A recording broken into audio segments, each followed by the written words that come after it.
आप नियोजित तरीके से सदन नहीं चलाना चाहते, मुद्दों पर चर्चा नहीं करना चाहते। सदन चलाने की जिम्मेदारी हम सबकी है। कांग्रेस पार्टी और उनके कुछ दलों ने इस संसद के गरिमा को ताक में रखते हुए चर्चा करने का जो प्रस्ताव रखना है उसको विरोध करके हुए आया है। मैं फिर आग्रह कर रहा हूँ, हिंदुस्तान के जो स्टूडेंट्स हैं उनको हम जॉइंट मैसेज देना चाहते थे। हाँ दें, आप सुनिए। नमस्कार, मैं हूं प्रवीण गौतम। दोस्तों, आज राहुल गांधी और विपक्षी सांसद जब नीट के मुद्दे पर संसद में प्रोटेस्ट कर रहे थे, डिबेट की मांग कर रहे थे, तो कंगना मैडम डर गई। और डरने के बाद कंगना रनौत ने जो बयान दिया वो दिखाता है कि कंगना ने भले राजनीति पर इमरजेंसी को लेकर फिल्म बना दी, लेकिन उन्हें संसद का सामान्य ज्ञान तक नहीं है। कंगना रनौत ने राहुल गांधी और विपक्षी नेताओं के प्रोटेस्ट को लेकर क्या बयान दिया वो आगे आपको दिखाएंगे। पहले आपको दिखाते हैं कि ओम बिरला ने, लोकसभा स्पीकर ओम बिरला ने आखिरकार सोमवार तक के लिए संसद को क्यों स्थगित कर दिया। जब लगातार विपक्षी सांसद मांग कर रहे थे कि नीट के मुद्दे पर डिबेट की जाए, सरकार मानने को तैयार नहीं हुई, तो ओम बिरला क्या कहते हुए संसद को सोमवार तक के लिए स्थगित करते हैं, जरा सुनिए बयान। माननीय सदस्यगण, मैं पुनः आपसे आग्रह कर रहा हूं कि आपको सदन में नारेबाजी करने के लिए नहीं भेजा है। मैंने पूर्व में भी कहा था, सदन का विरोध और सड़क के विरोध में अंतर होना चाहिए। आप सदन में अपनी बात को कहिए, राष्ट्रपति अभिभाषण में पूरे मुद्दे पर कहिए। आप राष्ट्रपति अभिभाषण पर चर्चा नहीं करना चाहते, आप मुद्दों पर बात नहीं करना चाहते, नीट के मुद्दों पर राष्ट्रपति भाषण पर चर्चा नहीं करना चाहते, देश और मुद्दों पर चर्चा नहीं करना चाहते। सभा की कार्रवाई सोमवार दिनांक 1 जुलाई 2024 को प्राप्त 11 बजे तक के लिए स्थगित की जाती है। तो ये सदन की कार्रवाई सोमवार तक के लिए स्थगित कर दी गई। सरकार मानने को तैयार नहीं हुई कि नीट के मुद्दे पर डिबेट की जाए। संसदीय कार्य मंत्री कहते हैं कि आप राष्ट्रपति के अभिभाषण में मुद्दा उठा सकते हैं, लेकिन स्पेशल डिबेट हम नहीं करा सकते, क्योंकि ये परंपरा नहीं रही है। दोस्तों, परंपरा तो ये भी रही है कि विपक्ष का डिप्टी स्पीकर बना दिया जाए, लेकिन एक नियम है 267, उसके तहत अगर देश में कुछ खास हालात बनते हैं, अगर कोई बड़ा मुद्दा आ जाता है, तो उस पर स्पेशल डिबेट की जा सकती है स्पीकर की सहमति से, राज्यसभा में भी, लोकसभा में भी। तो अब विपक्षी सांसद यही कहते हैं कि नियम 267 के तहत डिबेट कराई जाए।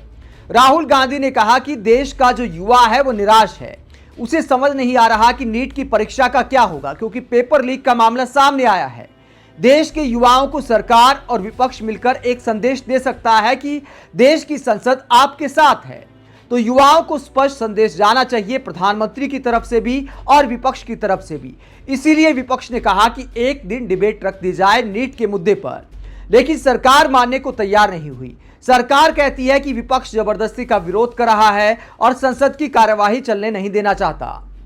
और इसे लेकर दोस्तों, कंगना ने जो बयान दिया है वो अपने आप में बचकाना है। शायद 2014 के बाद टीवी देखना शुरू किया होगा, क्योंकि कंगना मानती हैं कि 2014 में ही देश सही मायनों में आज़ाद हुआ है।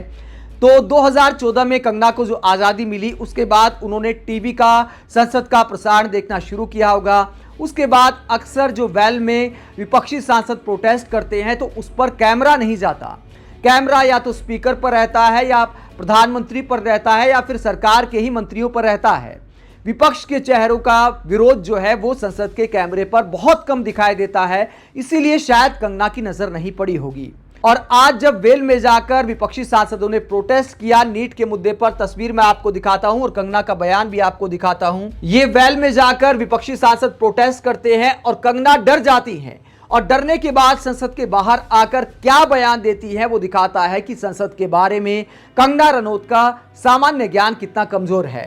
कंगना रनौत क्या बयान देती हैं, आपने देखा उनका आचरण किस तरीके का था, और अध्यक्ष महोदय ने भी उनको फटकार लगाई कि सड़क और संसद का जो विद्रोह होता है उसमें फर्क होता है।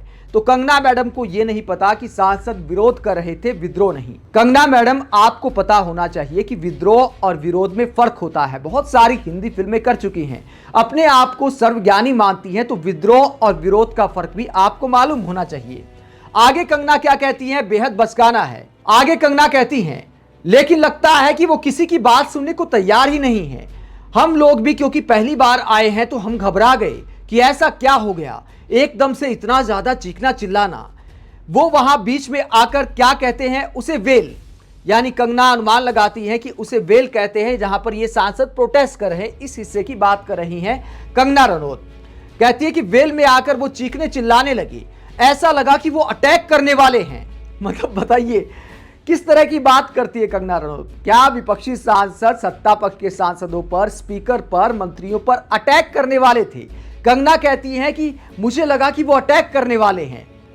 और क्या कहती है, ऐसा लगा कि वो अटैक करने वाले हैं, हम तो बिल्कुल डर गए, हमारा पहला टाइम है। तो ये कंगना बशकारा बात करती है कि विपक्षी सांसदों को देखकर लगता कि जिस तरह वो वेल में आए कि अटैक करने वाले हैं। बताइए कंगना रनौत को किस बात का डर, वो तो खुद को झांसी की रानी बताती हैं। और संसद में क्या कोई अटैक करता है? सालों से, दशकों से वेल में आकर प्रोटेस्ट होते आए हैं। बीजेपी सांसद तो इसमें उस्ताद थे। संसद को स्थगित कराने में जब यूपीए की सरकार थी, बीजेपी सांसदों ने भी कोई कसर नहीं छोड़ी थी। ऐसे ही प्रोटेस्ट किया जाता था। लेकिन लगता है कि कंगना ने 2014 के बाद टीवी देखना शुरू किया है। आगे कंगना रनौत क्या कहती है दोस्तों, यह देखकर बुरा लगा कि उन्होंने किसी को भी नहीं बात करने दी। राष्ट्रपति जी के भाषण पर जो चर्चा करनी थी उसको तो भूलकर वो अपनी ही वहां मनमानी कर रहे थे। तो पता नहीं, पहले वो एक छोटा सा ब्रेक लिया था, उसके बाद भी वो नहीं माने। मुझे नहीं लगता कि आचरण स्वीकार्य है। तो कंगना कहती है वो छोटा सा ब्रेक लिया था, उसके बाद भी वो नहीं माने और राष्ट्रपति के अभिभाषण को भूल गए, अपनी मनमानी कर रहे थे। उसे ब्रेक नहीं कहते। स्पीकर ने लोकसभा की कार्यवाही को स्थगित किया था, स्थगित करने को ब्रेक नहीं कहते। तो ये कंगना रनौत का संसद के बारे में सामान्य ज्ञान है। कहती हैं कि विपक्षी सांसद, ऐसा लगा कि हम पर अटैक करने वाले थे, तो कंगना मैडम डर गई थी। दोस्तों कंगना रनौत का यह बयान दिखाता है कि उन्हें संसद की कार्यवाही के बारे में कितनी कम जानकारी है। लोकसभा चुनाव के प्रचार के दौरान मंडी में कंगना रनौत ने एक बयान दिया था कि मैं चाहती हूं कि मैं बेस्ट सांसद बनूं। तो उसके लिए कंगना रनौत को अपना सामान्य ज्ञान बढ़ाना होगा। कंगना ने कहा था कि जिस तरह मैंने फिल्मों में झंडे गाड़े हैं, मुझे बेस्ट एक्टर्स का अवार्ड मिला है, कई राष्ट्रीय पुरस्कार मिले हैं, तो मैं ये करके दिखाऊंगी, बेस्ट सांसद बन के दिखाऊंगी। तो सबसे पहले कंगना रनौत को पता होना चाहिए कि विपक्ष का जो विरोध प्रदर्शन होता है उसे विद्रोह नहीं कहते।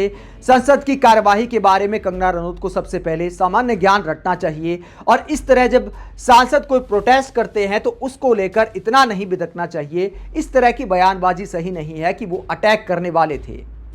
आप कंगना रनौत के संसद के बारे में ऐसे सामान्य ज्ञान को लेकर क्या सोचते हैं, कमेंट बॉक्स पर अपनी राय जरूर दें। अगर आप हमारी पत्रकारिता को पसंद करते हैं तो थैंक्स के ऑप्शन के जरिए आर्थिक सहयोग भी दे सकते हैं। इसके अलावा वीडियो को लाइक करें, चैनल को सब्सक्राइब करें। नमस्कार।